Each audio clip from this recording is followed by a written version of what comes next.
I've learned that a person can feel more alone in a house full of relatives than in an empty room.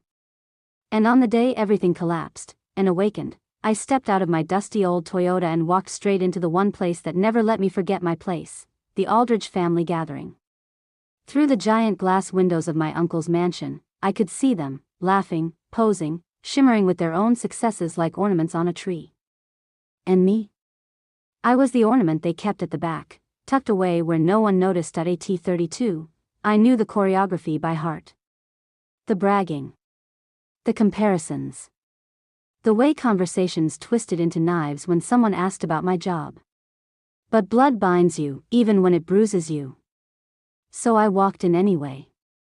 My mother met me at the door, lips pulled tight like she was trying to hold in a complaint. "Lena, you're late."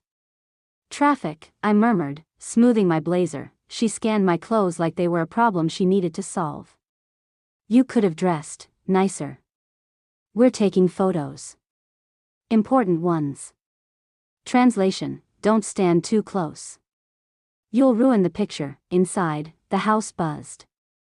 My cousin Ivy was preaching about her new director title like she'd discovered fire. Her brother Mason bragged about the luxury apartment he bought without mentioning his parents paid the down payment. They were the Aldridge crown jewels, shining, polished, loudly displayed. "Lena," my Uncle Richard boomed, clapping a hand on my shoulder like he was trying to restart my heart. "How's life in the mailroom?" I smiled. I'd stopped correcting them years ago. "They never listened anyway." "It's going fine," I said. He laughed. "Steady government hours, union benefits. Hey, nothing wrong with simple work." Then Ivy drifted in, wine in hand, smile sharp enough to cut. "Mom says you're still doing that postal thing? So reliable."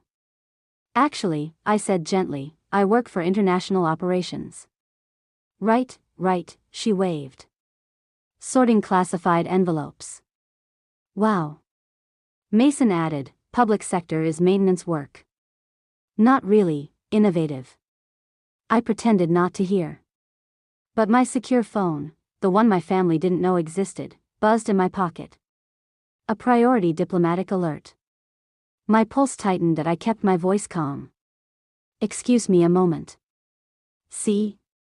Ivy whispered loudly as I walked away. "Weekend mail emergencies."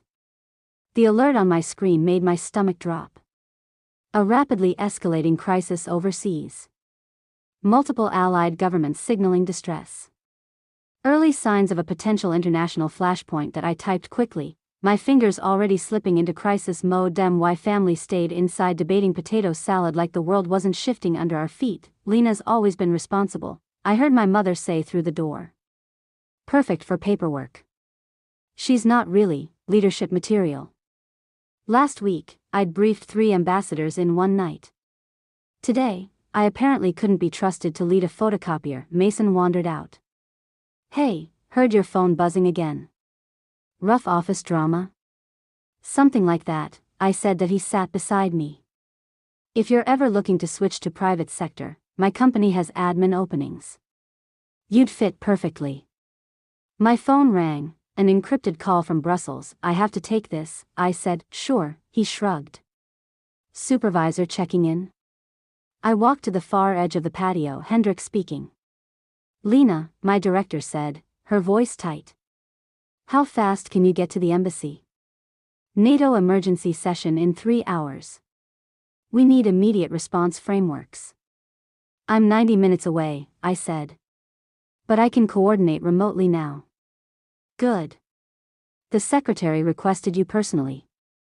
I hung up, breath steady. Just then, Ivy appeared in the doorway. "Lena, we're doing family photos. Mom wants, well, the successful people in the main shot." I blinked. "Where should I stand?" "Oh," she said lightly, "you don't need to be in this one. We'll take one later for everyone still finding their path." My phone buzzed again, intelligence briefs pouring in.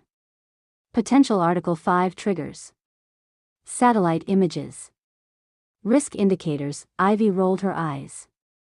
Mail emergencies on a Saturday. Classic government mess. Inside, Uncle Richard lectured the room about leadership. Leaders take action. They shape destinies.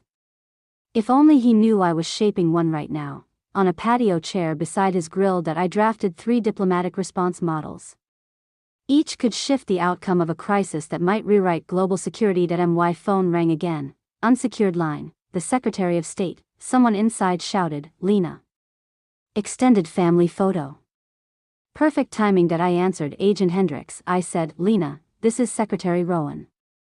Your analysis is critical. The president has been briefed.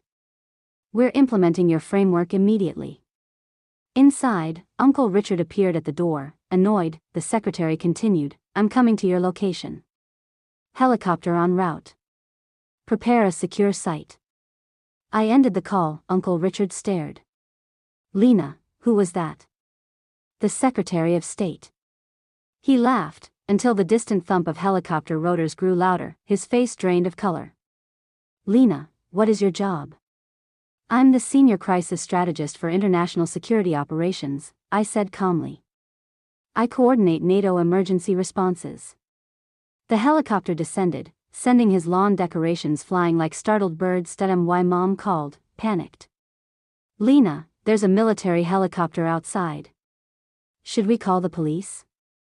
"No, Mom. It's for me." "For you?" I stepped inside just as Secret Service surrounded the house. Ivy's wine glass slipped from her fingers. Mason backed into a wall. My mother whispered, "Lena, what is happening?" "International crisis," I said. "I need to use the office." For the next 3 hours, the Aldridge mansion became an emergency command center. The dining room hosted NATO representatives. The kitchen buzzed with encrypted transmissions. The living room, where they'd planned the successful cousins-only photo, became the heart of the diplomatic response that prevented a potential war. When the danger passed, Secretary Rowan thanked me in front of everyone. "Lena's work today may have prevented a global catastrophe," she said. "The president will be calling her personally." Then she boarded her helicopter and was gone. The fallout was immediate. Uncle Richard's connections evaporated when people heard he'd spent years belittling the top strategist who saved his country in his own home. Ivy's firm lost contracts after clients learned she mocked a key national security asset. Mason's networking events dried up. No one wanted advice from a man who offered admin jobs to a woman coordinating NATO. And my mother? She never quite recovered from telling the entire neighborhood I worked in a mailroom, hours before I briefed the Secretary of State on preventing a war. I never attended another Aldridge reunion. I didn't need to. I had a world to stabilize, crises to avert, lives to protect, and somewhere, in Uncle Richard's living room, a single photo remains. Me, standing beside the Secretary of State, directing a response that changed history. A picture worth far more than the family portrait I was never invited into.